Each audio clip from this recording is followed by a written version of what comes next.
I'm gonna keep this short. I'll at least try to keep it short. You know how I am. I say I keep it short. All of a sudden, it's like over 10 minutes. But it's about the Beyonce and No Name thing. Um, First things first. I still haven't watched Black is King. I'm gonna go sit it down and watch Black is King. I like Beyonce. I wouldn't call myself a Beyonce fan, but I do love Beyonce. I've likened like older, more. I've been on ever since like Bow Down Bitches. I've been like giving Beyonce her roses. I like that aggressive Beyonce, the Bow Down Bitches Beyonce. Seven. I told people like 7-Eleven is one of my favorite tracks from Beyonce. It's just one of those songs where it's just I fucking like ever since then it's like after like Lemonade Beyonce and I guess Lemonade Beyonce and I've been loving this Beyonce for some reason. It's just like I don't know. She's a breath of fresh air to watch. Then she's really been honing in on this icon status, which she deserves. Which and I've always said that even though I'm not a big Beyonce fan, I give her roses. I think she is an icon, living. Like not no Jada Smith, not just not a Jada Smith. I really think she is an icon, living. So with that being said, she's done this Black is King, and she's getting. It starts from her backyard, but it goes into like some parts of Western Africa, like Ghana, and I think there's some in Nigeria, and I think there's one in Southern Africa, South Africa, or something like that. Um, I will know when I sit down and actually watch it. But you can see like there's a lot of African representation. There's a lot of African culture in there. It's her take on a Lion King, and you know when she do her videos, like she like put these videos out just like she did with Lemonade. She put these videos out. Beyonce is, I think she's been doing this since like B Day or something like that. She always have a slew of videos that she just does. Like Beyonce is really one of the hardest working individuals, hardest working human beings, not just male or female, one of the hardest working human beings in this business, especially when she's on her shit.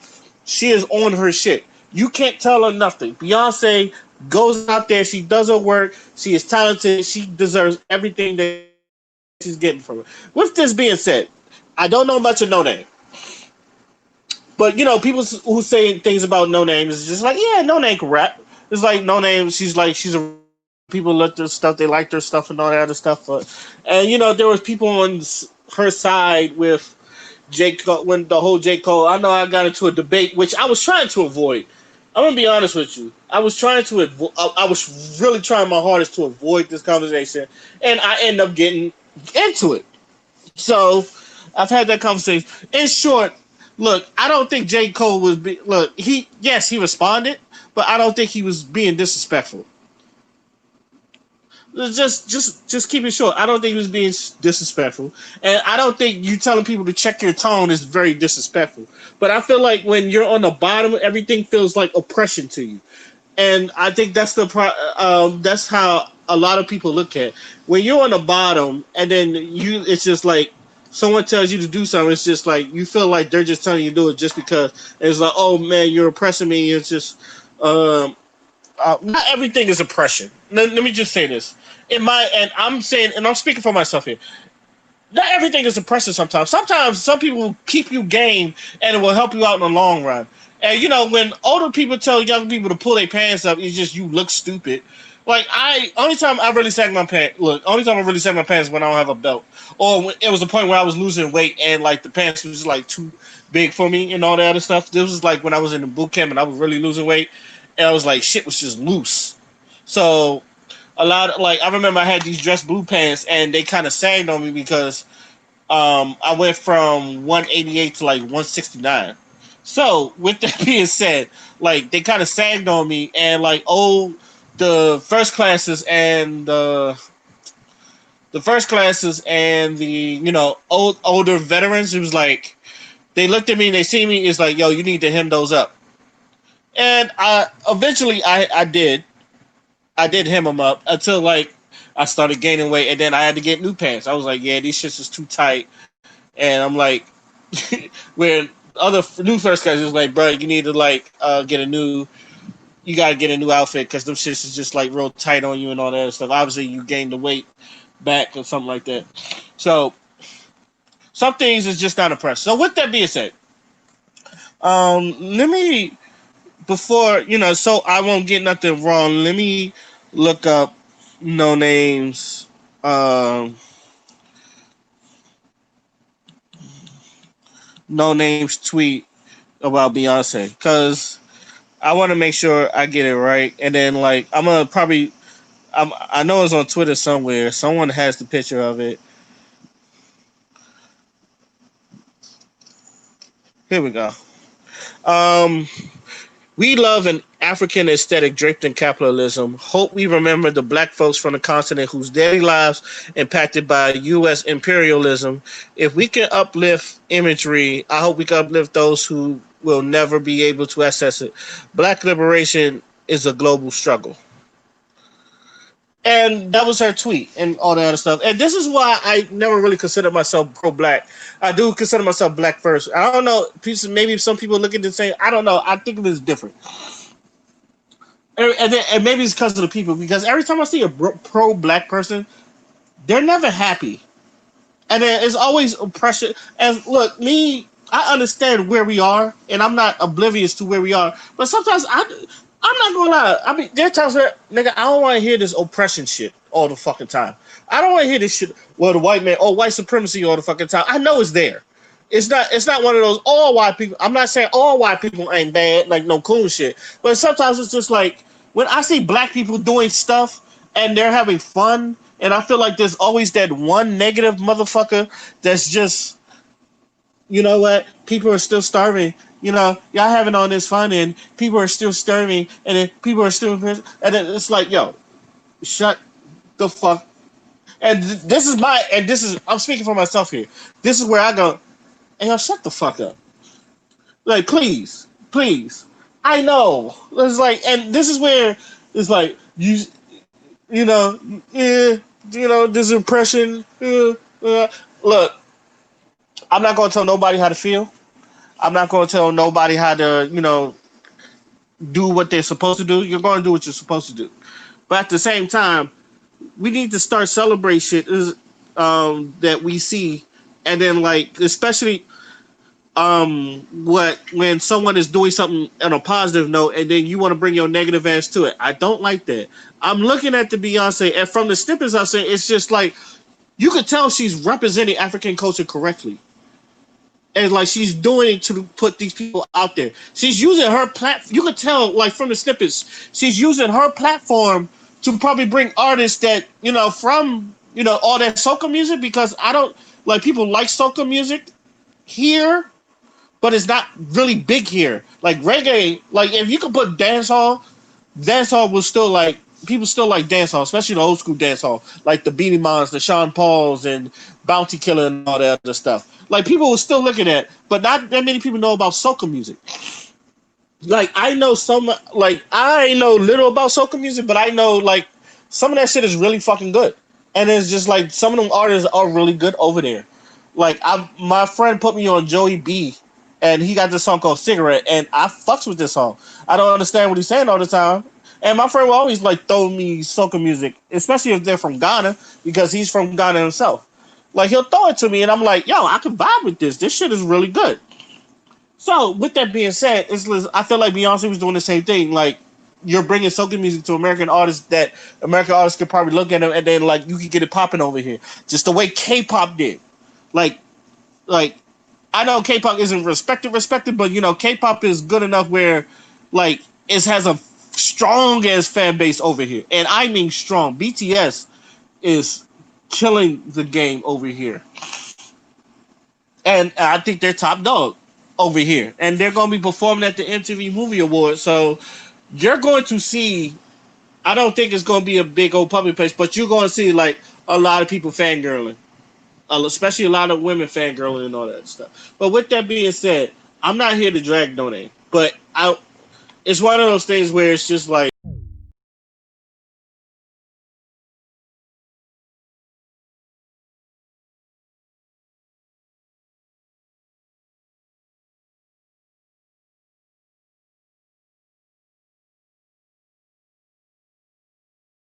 I'm not gonna do all that, but I am gonna say, just go sit down somewhere.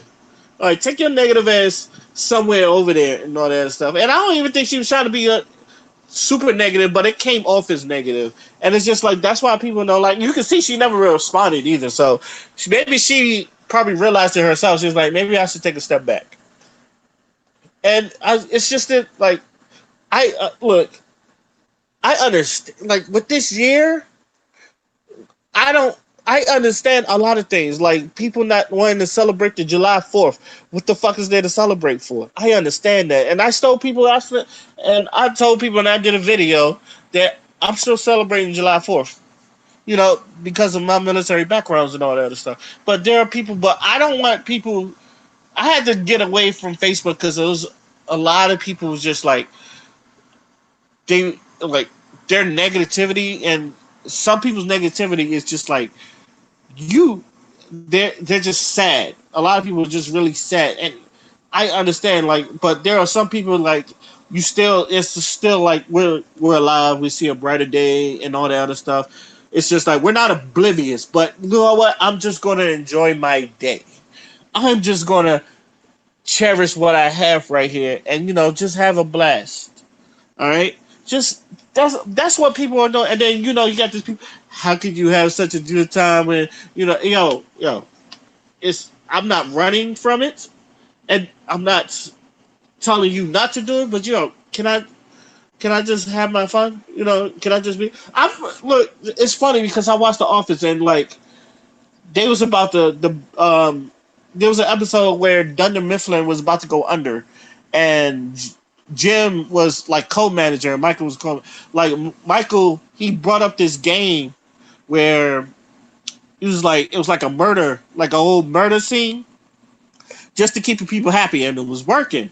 And Jim was like in this realm of reality, and then he was just like he wanted to like Michael wanted to take their mind off of it, just to get them to enjoy it. While you could tell Jim was really concerned about it, and he had the right to be. But when he tried to bring up the mind, he said, "Just let me have my game." Like he had to yell at, "Just let me have my game. Just let me have my game. Look, just get their minds off of it for now. Just let me have it. Just let me." Now the thing is, when you saw the end of that episode, he kind of did both, but it was just like he doesn't know. He'll know, but he really did know. But he was like, "But there's a big problem. There's another murder. All that other stuff." So he like played both sides, but he understood that this shit. Sometimes you gotta put the morale up and like bring the morale up in people. Just you gotta remember who you are as a black person, and that's what I like to try to do. It's like I understand, like especially like it's hard being black sometimes. I tell people all the time it is. I do think it's hard being black, whether we do it to ourselves or whether white supremacy do it to us. It's kind of hard being black. Life is hard in general, but let's take some time to be easy, like just like relax and just like enjoy your day. Let me just sit back and let me enjoy this beautiful. It's a beautiful day. Maybe I don't want to be distracted. Let me be around this good positive energy, and then like I'll come back to you later. Like it's always going to be there. I'm gonna come back to you later, but for now, let me enjoy this good positive energy. And I think people, most pro blacks, they don't do that. They don't ever just sit down and enjoy this good positive energy that maybe God has bestowed upon them. It's just like, hey, it's a beautiful day. Just sit back and relax. Just chill. But there's white supremacy, bro. Just chill. All right. The revolution won't stop when you take a day off. You can sometimes. That's why I feel like that's why we have days off for working days. Because the work days be so stressful. Sometimes you get your 2 days off. You just want to relax. Maybe I want to sleep in. Maybe I want to get chores I need to get done. Maybe I just want to relax. Or when you come home from work, it's like, look, I just want to play the video game. Let me relax. I let me just do me. Let me just relax, and then like I can go back to go back to the grind and all that other stuff. So like it's always the people like that you gotta watch. It's like you're the strong person. I guess these are the people that they'll call themselves the strong person. Then I would say they are a strong person. But you even then you tell a strong person, yo, just sit, relax, chill, take a breather. It's like just go somewhere and just clear your mind, and then come back to this. I've told to people that are strong, Like you can tell these strong-minded individuals, like, yo, go take a break somewhere. You know, chill with yourself. Be in a good vibe. Put on something that puts you in a good mood, and just relax, chill, do all the things you need to do, and then come back. You gotta. Sometimes you gotta say that to yourself. It's like maybe I'm doing too much. Maybe I need to just fall back. And then just chill and all that other stuff. It's just I was wild. Just like sometimes you gotta realize, yeah, I was wild. The one of the most beautiful things I think when you look at yourself and you go, shit, I was wilding. Maybe I need to fall back. And then like you start I make sure I get myself in check. Check myself and all that other stuff. Just do that. I feel like most pro blacks need to do that. Just take a day off where like you could just relax yourself. You could come back to the fight, but just take a day off where you just like, whew, namaste, and just like take it easy, chill, my nigga, relax. Because once you like you're so picked up and you're so aggressive, you have so much aggression, you don't know how to exfoliate that aggression. And that's I feel like that's what I'm thinking. I think No Name needs to exfoliate her aggression or her bitterness or whatever it is, because it's just like I understand, like people. You're not gonna make everybody happy and all that stuff. But at the same time, it's like let people have their fun. Some people let that if it's not harming nobody, if it's not harming anyone. Let me make sure keep that clear. If it's not harming anyone, let them have their fun. And that's where I'm gonna end it here. Let me know what y'all think about that. Till then, my name is Mosquito Fly, and I'm out.